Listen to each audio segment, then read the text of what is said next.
These are the offspring of Noach. Noach was righteous, perfect in his generation. God walked with Noach. And Noach fathered 3 sons named Shem, Cham, and Yafes. These are the 2 opening verses in this week's Torah portion, Parshas Noach, Genesis chapter 6, verses 9 and 10. Something is a little strange over here.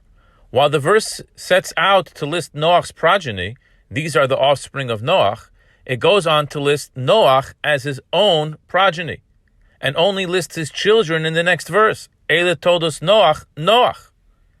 The commentaries explain that the Torah is teaching us a most important insight into life, into living a calmer life.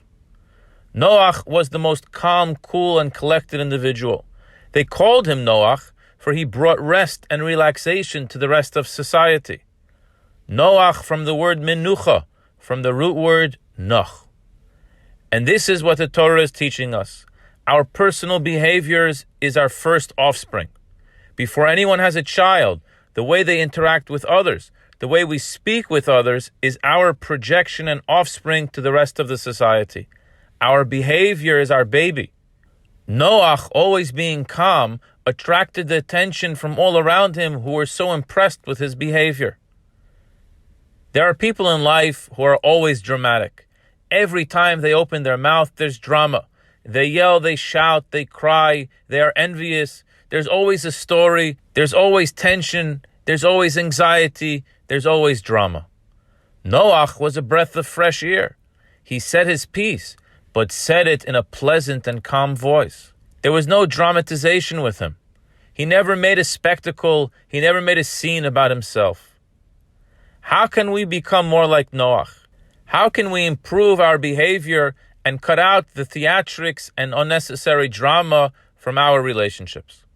The answer is found in a letter from Nachmanides, the 12th century great Jewish sage.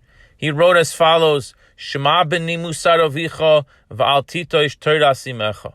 Pay attention, my son, to the teachings of your father, and do not abandon the teachings of your mother. Train yourself to always speak calmly to every person at every time, and this will save you from ever getting angry. For anger is the worst attribute from which we must distance ourselves. Brilliant and so practical. The best way to control your anger is by training yourself never to shout. Never raise your voice. Always speak calmly. Our anger can express itself in a number of forms. The most common expression of anger or great passion is yelling and shouting. Says Nachmanides, if you want to eliminate anger, you don't have to fight the emotion of anger. You need to train yourself to cut off that expression of the anger. If we are furious and angry, quickly tell yourself, don't yell. If you do get the shouting under control, you will find that you won't be so easily angered, and you can even eliminate anger altogether. This self-training exercise isn't only for when we're angry. Always speaking calmly is to every person in every place and setting. It means even shouting across the room to call someone else's attention or to give them a compliment. At work, at home, or on the road. To our families, to our friends, or to strangers. Always speak in a pleasant tone. People are attracted to other people who speak pleasantly. This was Noach. He was a special person who was always calm. His name was a description of his character. And so when the Torah describes his offspring, the first thing the Torah tells us is that Noach's first offspring was the fact that he was a Noach. He was calm, cool, and collected. We are to learn from this. We are empowered to train ourselves to speak in a pleasant manner and eliminate the shouting and yelling. The result of living a calm and peaceful life is Noach itself. You find grace and respect from all in society.